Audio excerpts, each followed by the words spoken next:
Right now I'm doing an amplifier install on my Nissan Rogue, and I just finished running my 8-gauge power wire from the engine compartment through the firewall into the vehicle. And right here is my fuse. From this fuse I need to connect it to the positive terminal of the car battery. In this video I'll show you the tool that I used to crimp the battery terminal lug onto the power wire. For this subwoofer install, I ran a dedicated power cable from the engine compartment through the firewall into the vehicle and connected to the amplifier. Right here is a power cable connected to a fuse holder that's mounted next to the battery. From here it needs to connect to the battery terminal with a battery terminal lug. Let me show you the tool that I use to crimp this terminal onto the wire. To crimp the battery terminal lug, I'll be using this crimper you see right here. This one here is made by the company iCrimp. If you look on this side, you see the die for the different gauge of wire. On the far right, there's for wire gauge 1, and then 2, 4, 6, and 8. Now with this being a bench style crimper, you'll make the job a lot easier, especially if you have to crimp the bigger wires. To open up the die, lift up the handle. Right here in this box is an assortment of different battery terminal rings. The smallest one is this one here for 12 gauge power wire. The biggest one is this one here for 2 gauge wire. Now with each ring terminal, you have 2 sizes of screw hole. This one here on the left side has a diameter of 6.4 millimeter, and this one here on the right is 8.4 millimeter. So find the size that's on your battery post.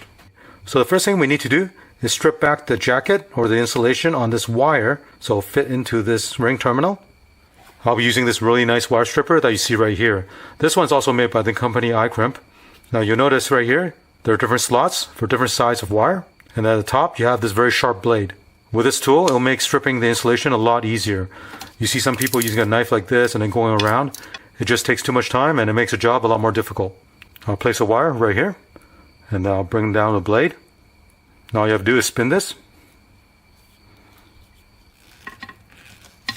Now you can insert this wire into the ring terminal.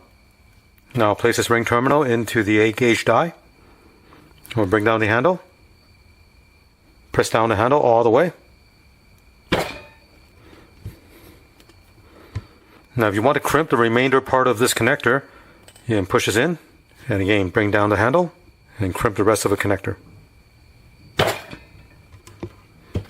And now this battery terminal is secured. Now before I install this, I'm going to put a heat shrink on it.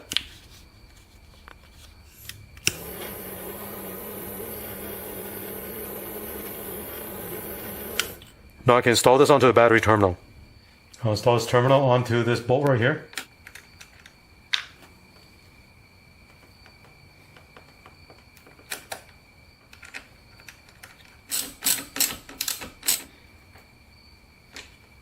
Now reinstall this cover. Here's a look at the installed battery terminal.